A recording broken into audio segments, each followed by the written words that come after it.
الحمد لله رب العالمين والعاقبة للمتقين والصلاة والسلام على رسوله سيد المرسلين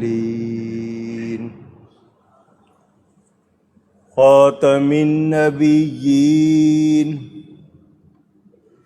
شفيع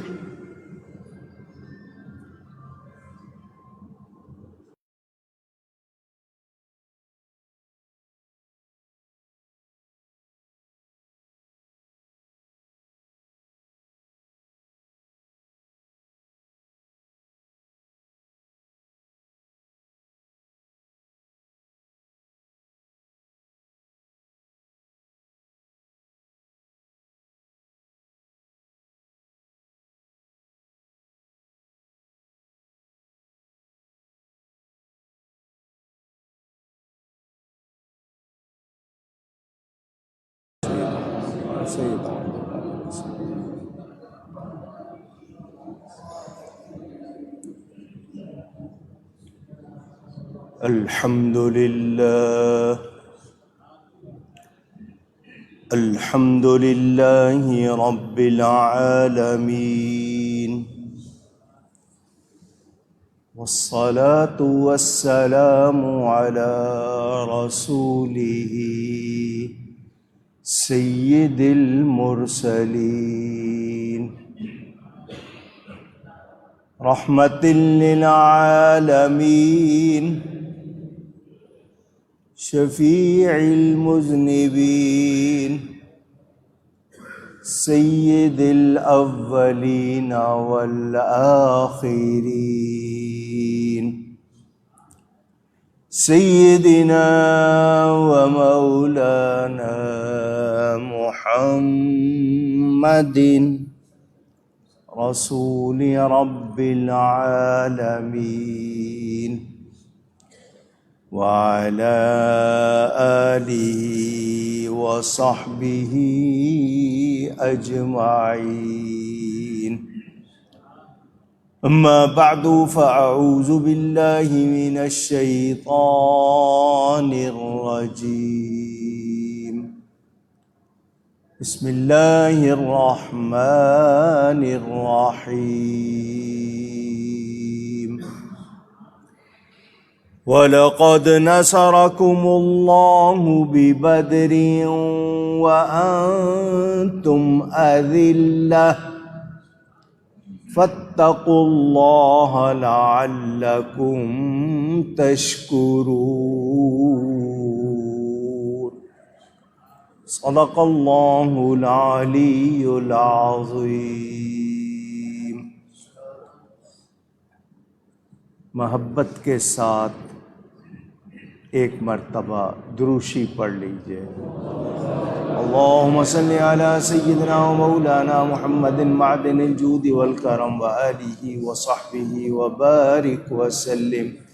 الصلاة والسلام علیک یا رسول اللہ. الصلاة والسلام عليك يا حبيب الله. الصلاة والسلام عليك يا رحمة للعالمين وعلى آلك وأصحابك یا شفیع المذنبین. حمد و صلاۃ کے بعد آج پاکستان میں 20 رمضان المبارک ہے اور ماہ رمضان کا تیسرا جمعۃ المبارک ہے. آپ کو معلوم ہے کہ رمضان میں فرضوں کا ثواب 70 گنا زیادہ ہو جاتا ہے. تو رمضان کا ایک جمعہ 70 جمعوں جیسا. آج 20 رمضان یوم فتح مکہ بھی ہے۔ مکہ مکرمہ 8 ہجری میں فتح ہوا آج کے دن۔ اسی حوالے سے 17 رمضان المبارک کو ام المومنین حبیب رب العالمین حضرت سیداتنا عائشہ صدیقہ، سب کہیں رضی اللہ تعالی عنہا، ان کا یوم وصال بھی ہے۔ واقعہ بدر اسلام اور کفر کی پہلی فیصلہ کن جنگ، وہ بھی 17 رمضان المبارک کو، 17 رمضان المبارک کو ہی یا ایک دن آگے پیچھے مولائے کائنات، مولائے غم گسار، حیدر کرار، شہنشاہ ولایت، خلیفہ رابع حضرت سیدنا علی المرتضی رضی اللہ تعالی عنہ کو تلوار سے زخم لگایا گیا۔ 3 دن کے بعد 21 رمضان المبارک کو آپ کی شہادت ہوئی، اور آج ہی کے دن اہل ایمان 20 رمضان کو، ماہ رمضان کے آخری عشرے کا اعتکاف کرتے ہیں۔ یہ کتنے سارے موضوع ہیں، انشاءاللہ مختصراً گفتگو کروں گا۔ حضور صلی اللہ علیہ وسلم کی شہزادی حضرت سیدہ رقیہ رضی اللہ تعالی عنہ، 19 تاریخ ان کا یوم وصال۔ اللہ تعالیٰ ان سب ہستیوں کی برکات ہمیں عطا فرمائے۔ ہر سال ماہ رمضان کے تیسرے جمعے میں غزوہ بدر کا ذکر کرتا ہوں، ابتدا ہے اسی سے۔ آل عمران کی آیت نمبر 123 میں نے آپ کے سامنے پڑھی۔ اللہ فرماتا ہے، اور بے شک اللہ تعالیٰ نے مدد فرمائی تمہاری بدر میں جبکہ تم کمزور تھے، بے سر و سامان تھے، تاکہ اللہ سے ڈرو اور اس کے شکر گزار ہو جاؤ۔ یہ ہماری اسلامی تاریخ کا وہ پہلا معرکہ ہے جب حق و باطل کی ٹکر ہوئی۔ قرآن میں اسے یوم الفرقان بھی فرمایا گیا، اور اسی سے بعض لوگوں نے نزول قرآن کی تاریخ بھی 17 لی ہے۔ بعض لوگوں نے ایک آیت میں اسے یوم البطشۃ الکبریٰ کہا گیا ہے۔ خلاصہ، نبی کریم صلی اللہ علیہ وسلم نے اعلان نبوت فرمایا تو کفار و مشرکین سے برداشت نہیں ہوا۔ کوئی اس کو کہے آرام سے بات کرے، آواز یہاں تک آتی ہے۔ کفار و مشرکین نے نبی پاک کو بھی تسلیم نہیں کیا، اسلام کو بھی تسلیم نہیں کیا۔ اعلان نبوت کے بعد مکہ مکرمہ کی 13 سالہ زندگی مصائب، آلام، تکالیف سے پر۔ کون سا ظلم و ستم تھا جو کفار مکہ نے مسلمانوں پہ نہیں ڈھایا تھا؟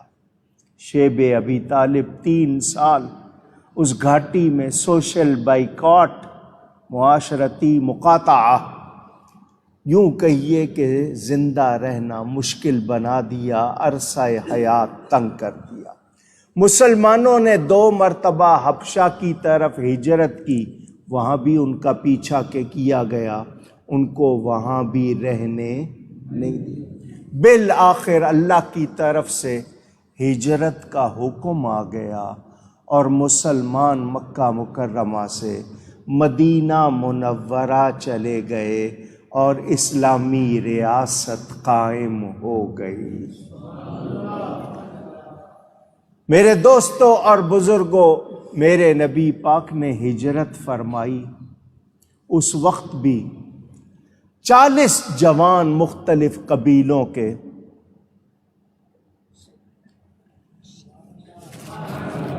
نبی کریم کے گھر کا گھیراؤ کیے ہوئے تھے، محاصرہ کیے ہوئے تھے، ننگی تلواریں لے کر برے ارادے کے ساتھ کھڑے تھے۔ اللہ کے نبی نکلے،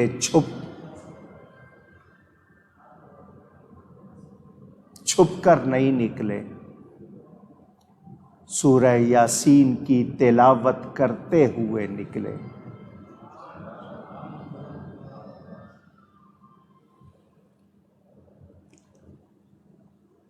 وہ یہ نہ لکھے کہ نبی پاک رات کے اندھیرے میں چھپ کر نکل گئے۔ یہاں کھڑے ہو کے اشارے نہیں کرو، جو جانا ہو وہاں جا کے بات کرو، اور مجھے بتا دو، لوگوں نے اگر نہیں ماننا تو میں تقریر نہیں کروں گا۔ بھئی وہ باہر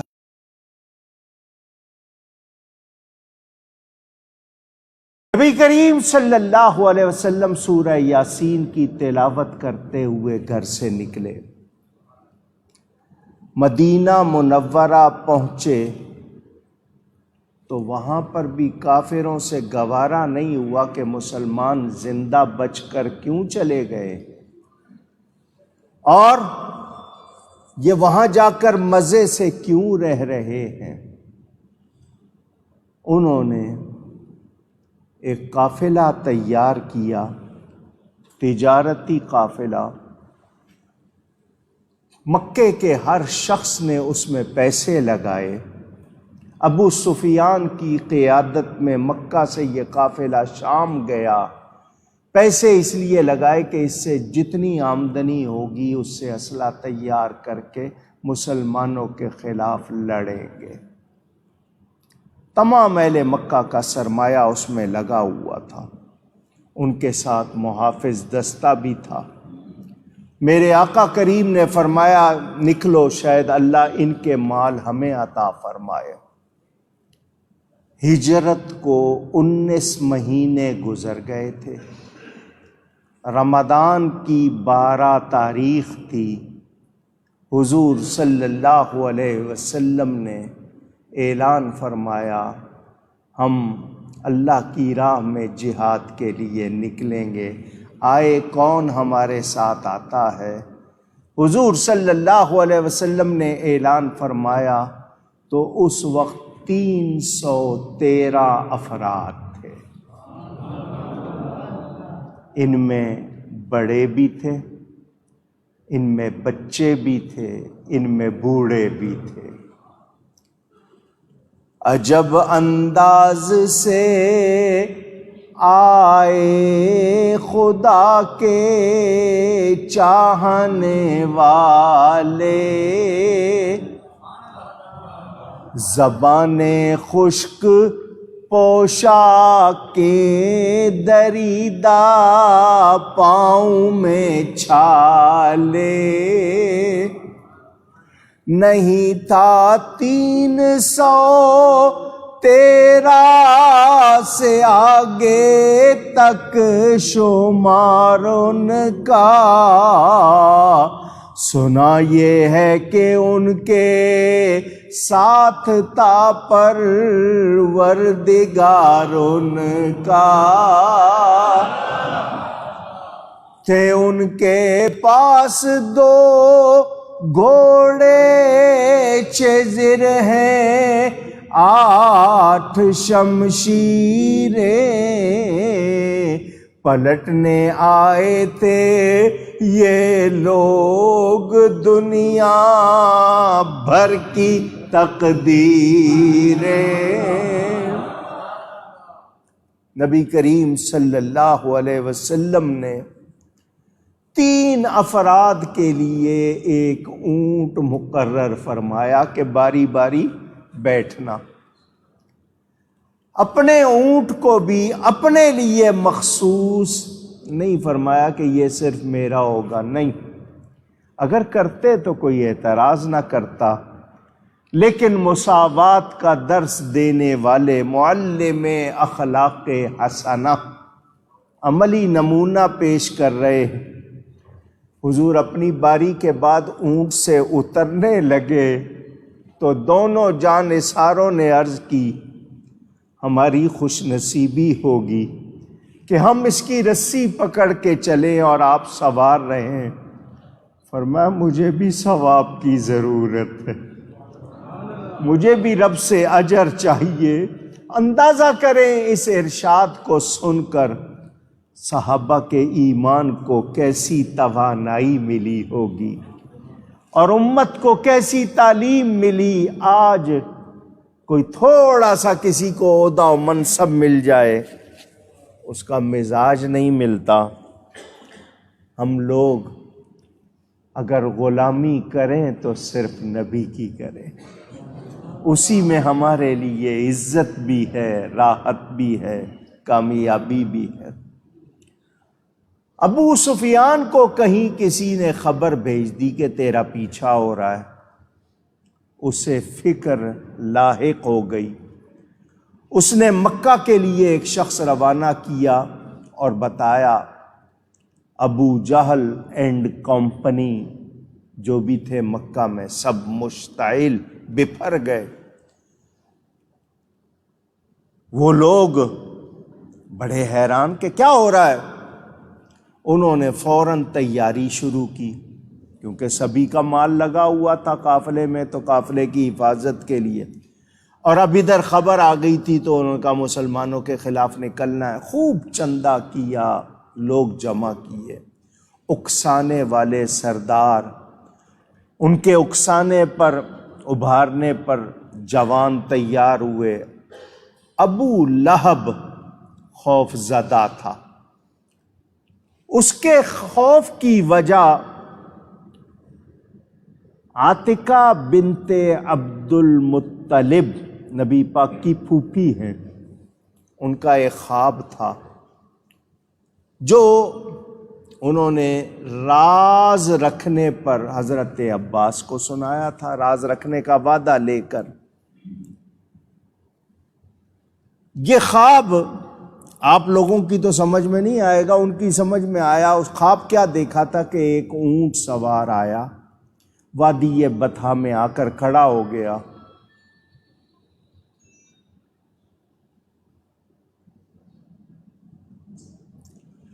وادی بطحا مکہ میں آ کر کھڑا ہو گیا اور کہا کہ اے دھوکے بازو، اپنی قتل گاہوں کی طرف 3 دن کے اندر دوڑ کر آؤ۔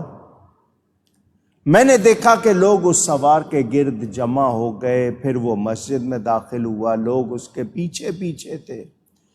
پھر میں نے دیکھا کہ اس کا اونٹ کعبے کی چھت پر کھڑا ہے۔ اس سوار نے پھر وہی نعرہ بلند کیا۔ پھر میں نے اس اونٹ کو جبل ابی قبیس پر کھڑا دیکھا، وہاں بھی اس نے وہی نعرہ لگایا اور ایک بھاری چٹان نیچے لڑکا دی۔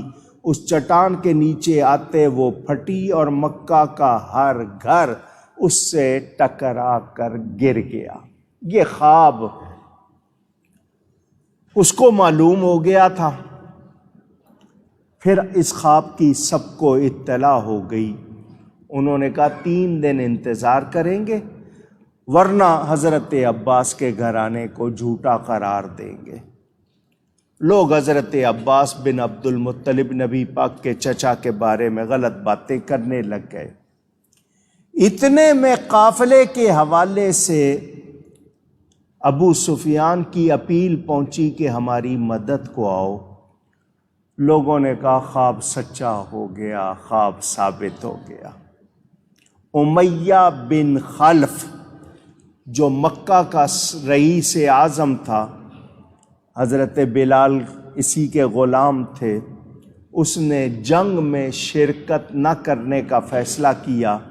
وہ بھی اس خواب سے خوف زدہ تھا، لیکن ابو جہل نے اس کو مجبور کیا تو وہ ساتھ ہو گیا۔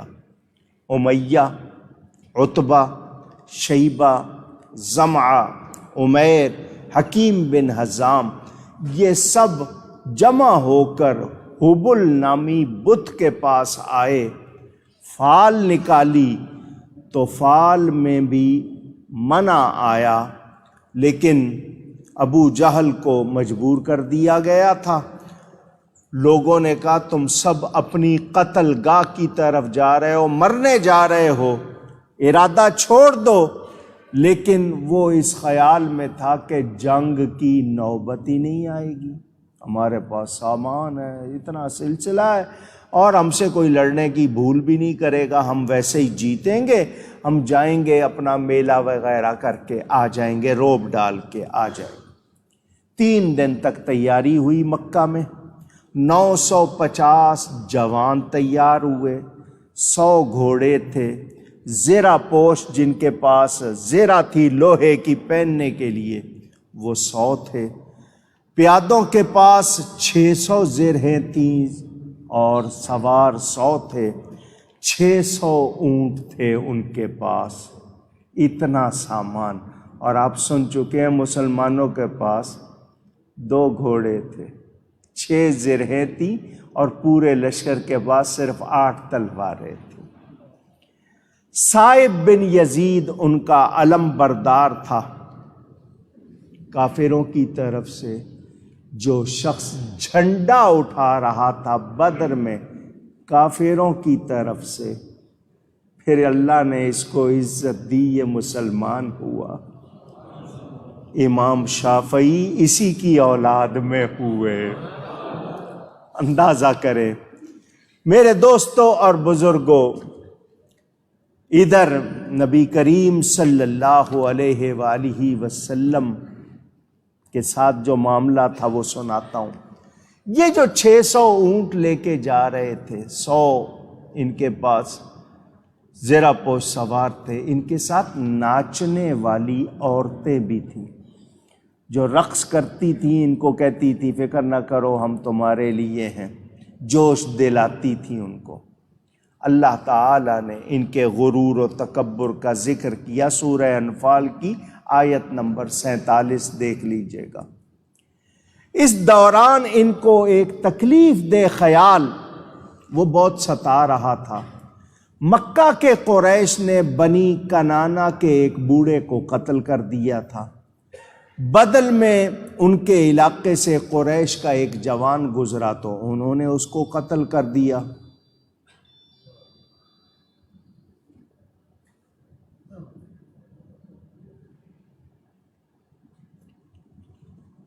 آپ لوگوں نے باز نہیں آنا، میں جمعے میں دعا کر رہا ہوں جس جس کا فون بجے اللہ کرے وہ گم ہو جائے۔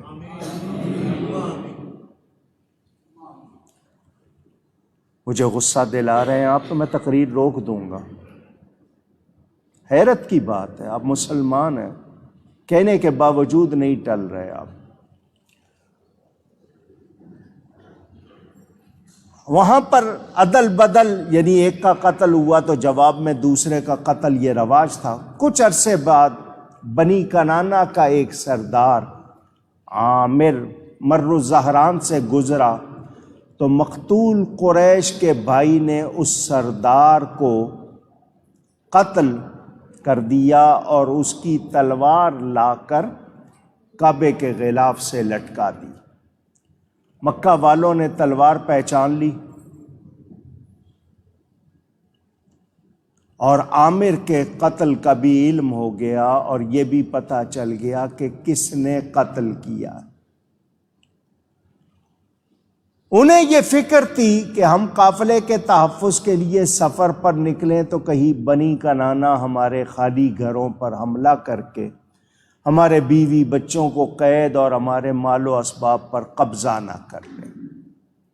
شیطان سراقہ بن مالک کی شکل میں ان کے پاس آیا اور ضمانت دی کہ تسلی رکھو، بنی کنانہ تم پر حملہ آور نہیں ہوں گے، ارادہ مت بدلو، جاؤ سارے نکلو، سفر کرو۔ قرآن کی سورہ انفال کی آیت نمبر 48 میں آپ پڑھ لیجئے گا۔ ادھر ابو سفیان نے جاسوسی جاری رکھی، اس نے راستہ بدلا، ساحل سمندر کے ساتھ مکہ آنے والے راستے سے اپنی رفتار تیز کر کے وہ مکہ کے قریب پہنچ گیا اور مکہ میں اپنی حفاظت کی اطلاع کر دی کہ اب ہم خطرے سے باہر ہیں۔ ابو جہل نے اطلاع کی پرواہ نہ کی، فخریہ کہا کہ ہم بدر میں جائیں گے، 3 دن وہاں رہیں گے، اونٹ ذبح کریں گے، شراب و شباب کی محفلیں جمائیں گے، عرب پر ہمارا رعب ظاہر ہوگا، کوئی ہمارے خلاف اٹھنے کا ارادہ نہیں کرے گا، یعنی اس نے کہا ہم نے جانا ہی جانا ہے۔ لوگوں نے کہا قافلے کی حفاظت کو نکلے تھے، قافلہ خیریت سے اب محفوظ ہو گیا ہے، لیکن ابو جہل کو نبی کا بغض تھا، دشمنی تھی، اس نے کہا نہیں میں ضرور جاؤں گا۔ ابو طالب کے بیٹے اور کئی افراد ابو جہل سے الگ ہو گئے، ان میں اخنس اور بنو زہرہ بھی شامل۔ ادھر مدینہ میں حضور صلی اللہ علیہ وسلم نے حضرت عبداللہ ابن ام مکتوم جو نابینا صحابی تھے ان کو نماز کے لیے مقرر فرمایا، حضور نے لشکر تیار فرمایا، سفید جھنڈا حضرت مصعب بن عمیر کو عطا فرمایا، سرکار کے آگے 2 پرچم تھے، ایک حضرت علی کے ہاتھ میں تھا اس کا نام عقاب، دوسرا سعد بن معاذ کے ہاتھ میں تھا جو ان کو دیا گیا۔ حضرت علی والا جھنڈا بعد میں حباب بن منذر کے ہاتھ میں آیا، ایک مہاجرین کا 2 انصاریوں کے، یہ 3 جھنڈے تھے۔ 12 رمضان المبارک کو ہفتہ کے دن مدینہ سے یہ لوگ چلے۔ راستے میں ایک بدوی شخص، دیہاتی شخص آیا، اس نے کفار کے لشکر کے بارے میں پوچھا، صحابہ نے کہا ہمیں نہیں پتا۔ اس نے کہا کہ تم مسلمان ہو، تمہارے اندر رسول اللہ موجود ہیں، ان کو سلام کہو۔ تمہیں اللہ کا رسول موجود ہے؟ وہ آگے آیا، تمسخرانہ انداز میں، توہین والے انداز میں نبی پاک کے سامنے آ کے کہنے لگا اگر تم اللہ کے رسول ہو تو بتاؤ میری اونٹنی کے پیٹ میں کیا ہے۔ حضرت سلمہ بن سلامہ صحابی ہیں، آگے آئے، فرمایا نبی سے نہیں مجھ سے پوچھ، میں تجھے بتاتا ہوں اس کے پیٹ میں تیرا بچہ ہے، تو نے اس کے ساتھ برائی کی ہے، تو نبی کی توہین کرتا ہے تو تیرا یہ انجام ہوگا۔ جو نبی کی توہین کرے پھر اس کی برائی ہوتی ہے، اس کے پول کھلتے ہیں، پھر اس کا پردہ رہتا۔ حضور صلی اللہ علیہ وسلم نے لشکر کا جائزہ لیا، صف میں سارے کھڑے ہیں، بچے بھی تھے، ان کو فرمایا واپس جاؤ۔ عمیر بن ابی وقاص رو پڑے، کم سن تھے، رونے لگ گئے۔ کیوں رو رہے؟ کہ حضور مجھے چھوڑ کر نہ جائیں، میں آپ پر اپنی جان قربان کروں گا۔ کیسے بچے ہیں وہ، کتنی شان والے، کتنے اچھے ماں باپ کے بچے۔ حضور نے ان کو بھی ساتھ لے لیا۔ آگے 2 بھائی کھڑے تھے، معوذ اور معاذ۔ حضور نے ایک کے کندھے پہ ہاتھ رکھ کے فرمایا تم تو چھوٹے ہو۔ اس نے اپنی ایڑیاں اٹھا لی، پاؤں کی انگلیوں کے بل اونچا ہو کے کہنے لگا میں چھوٹا تو نہیں۔ قد اس نے اونچا کیا، سچ کہا تھا اس نے، جس پر نبی کا ہاتھ ہو وہ چھوٹا نہیں ہوتا۔ حضور نے اس کی یہ ادا دیکھی، اس کو بھی لے لیا، ساتھ ہی میں اس کا دوسرا بھائی جو اس سے بھی چھوٹا تھا۔ حضور نے فرمایا تم تو بہت چھوٹے ہو۔ اس کو لگا کہ مجھے چھوڑ جائیں گے۔ اس نے کہا جی یہ جو میرا بھائی ہے یہ عمر میں مجھ سے زیادہ ہے، طاقت میں اس سے زیادہ ہوں۔ حضور آپ چاہیں تو کشتی کروا کے دیکھ لیں، میں اس کو گرا دوں گا۔ نبی پاک سب کو جانتے ہیں، مگر فرمایا اچھا کشتی کرو۔ چشم فلک نے ایسی کشتی بھی شاید ہی دیکھی ہوگی۔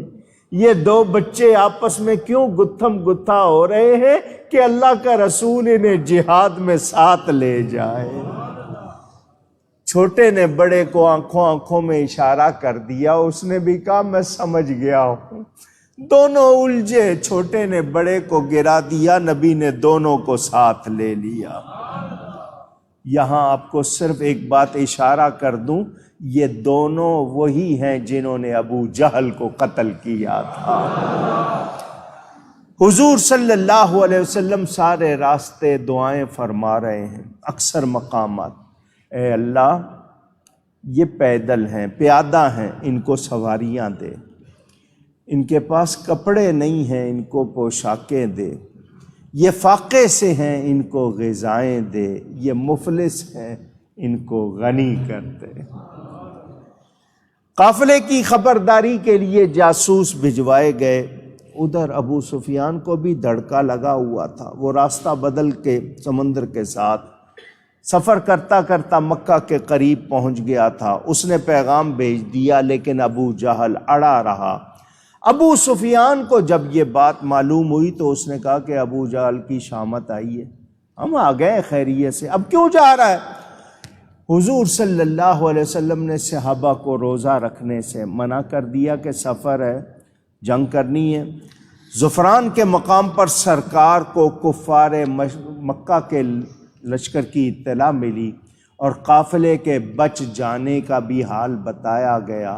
حضور نے مجلس مشاورت قائم کی، فرمایا مجھے مشورہ دو، مجھے نبی ہیں، ان کا ہر کام وحی کے تابع ہے، مگر میری آپ کی تعلیم کہ جب سفر میں یا کہیں ساتھ ہو تو آپس میں کیا کرنا چاہیے؟ مشورہ۔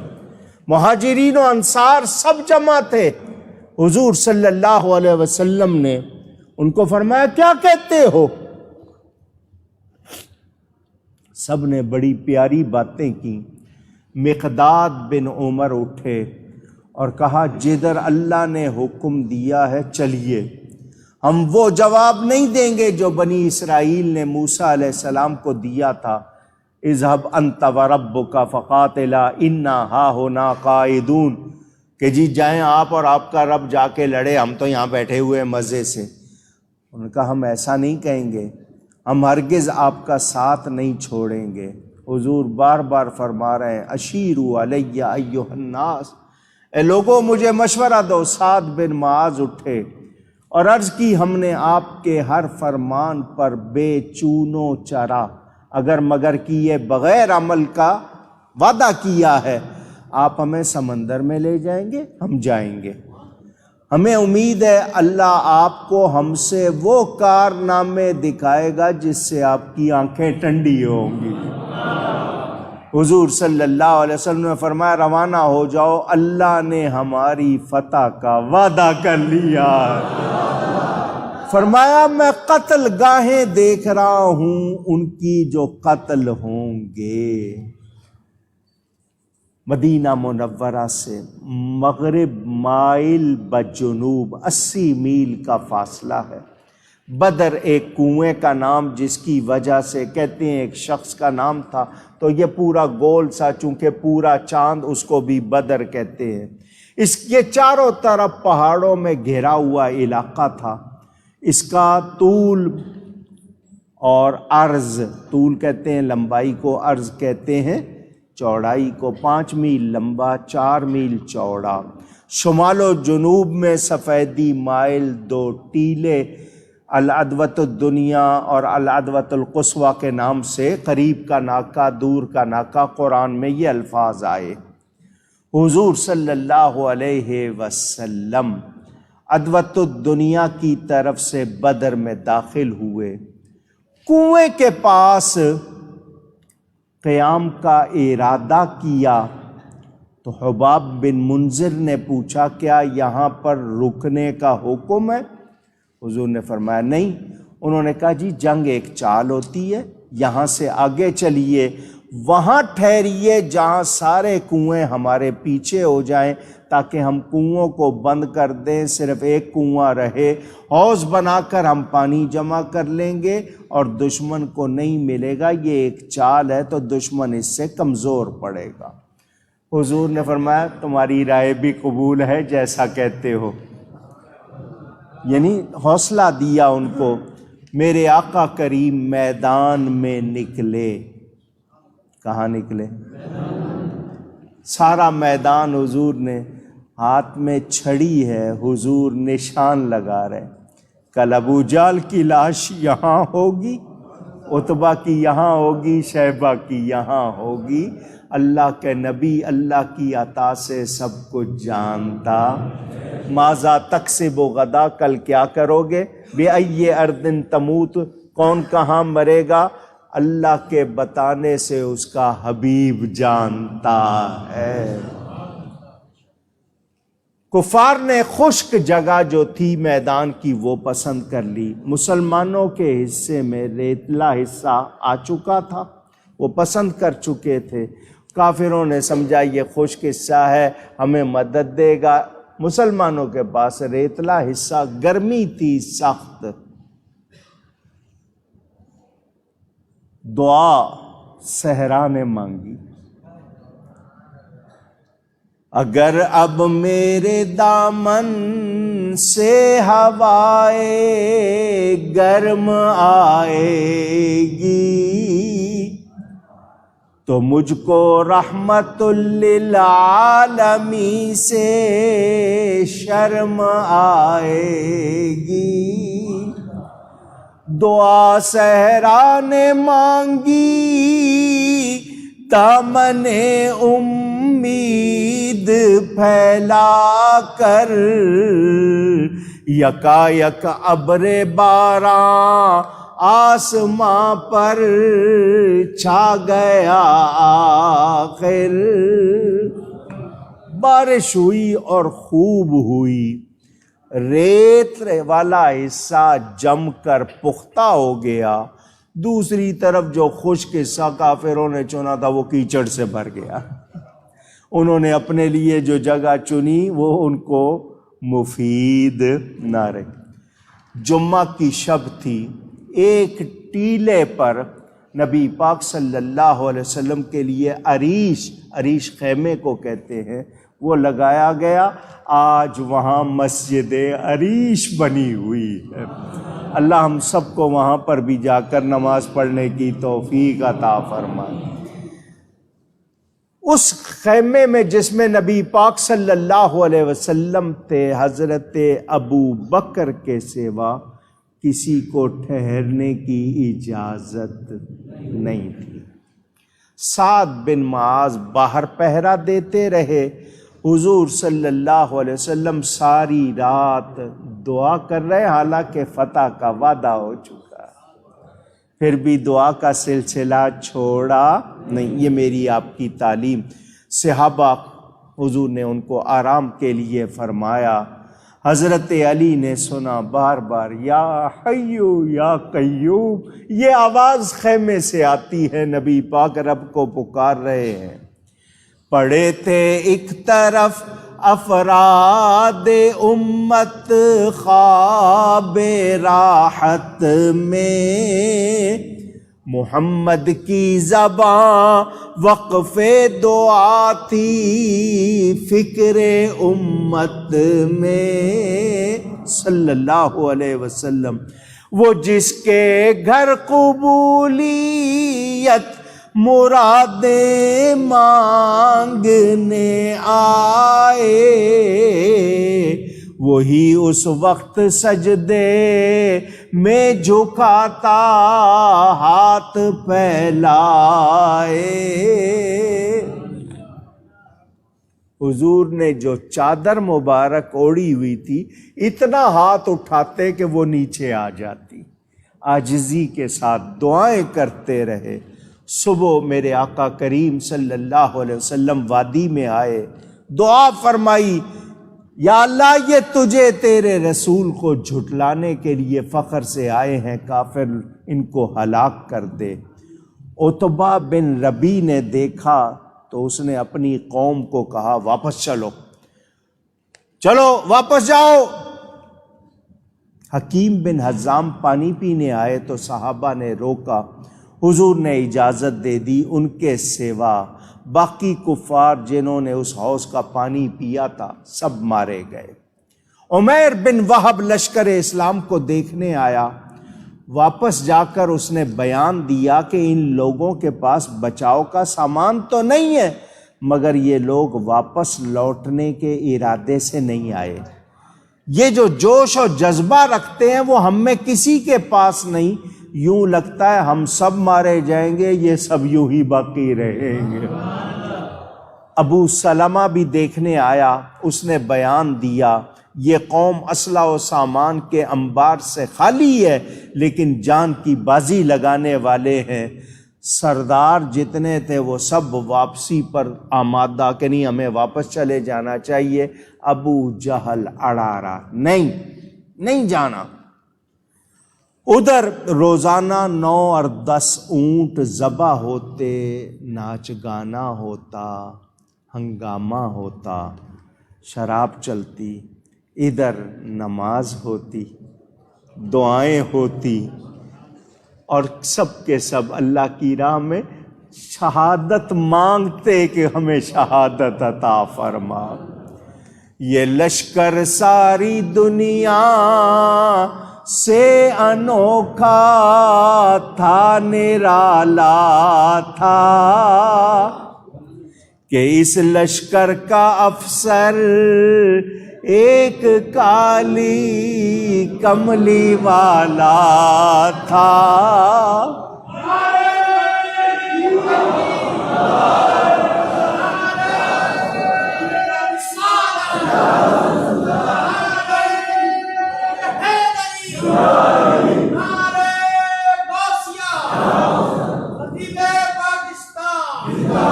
نہ تیغ و تیر پر تکیا، نہ خنجر پر، نہ بھالے پر، بھروسہ تھا تو ایک سادی سی کالی کملی والے پر۔ حضور نے دعا فرمائی، اللہم انی انشدک عہدک و وعدک، اللہم ان شئت لم تعبد بعد اليوم ابدا۔ کیا سناؤں آپ کو اس دعا کا ترجمہ؟ حضور فرما رہے ہیں یا اللہ اگر تو چاہتا ہے کہ آج کے دن کے بعد تیری عبادت ہو تو ان کی مدد کر، ان 313 کی مدد کر، اپنا وعدہ پورا کر۔ حضور صلی اللہ علیہ وسلم فرماتے، حضرت ابو بکر فرماتے ہیں نبی پاک کا انداز کتنی عاجزی تھی، آپ کس طرح رو رہے تھے، دعائیں کر رہے تھے۔ میرے دوستوں اور بزرگوں، حضور صلی اللہ علیہ وسلم نے اگلی صبح صف بندی کروائی، قطار سیدھی۔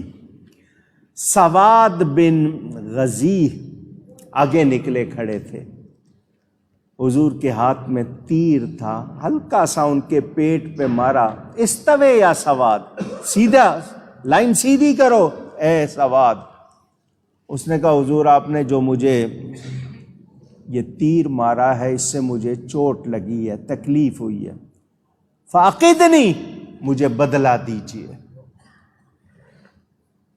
استقد، حضور نے فرمایا بدلہ لے۔ سارے صحابہ کیا ہو گیا اس کو، کیا کر رہا ہے یہ، اس کو پتہ نہیں، وہ سارے غصے میں۔ حضور نے فرمایا بدلہ لے۔ حضور نے اس کو جب کہا تو اس نے کہا جی میرا پیٹ ننگا تھا، آپ کے پیٹ پہ کپڑا ہے۔ حضور نے کپڑا ہٹا دیا، فَآتَنَقَهُ فَقَبَّلَ بَطْنَهُ، وہ جلدی سے چمٹ گئے حضور کے ساتھ اور حضور کو چومنا شروع کر دیا۔ حضور نے فرمایا تو نے ایسا کیوں کیا؟ عرض کی حضور دنیا سے رخصتی کا وقت میں نے چاہا آپ سے اپنا جسم لگا لوں تاکہ آگ سے بچ جاؤ۔ صحابی کا یہ انداز، ان لوگوں کو نہ بیوی کی یاد تھی، نہ بچوں کی یاد تھی، نہ گھر کی یاد تھی، یہ لوگ تھے تو بس نبی پر فدا ہونے آئے تھے۔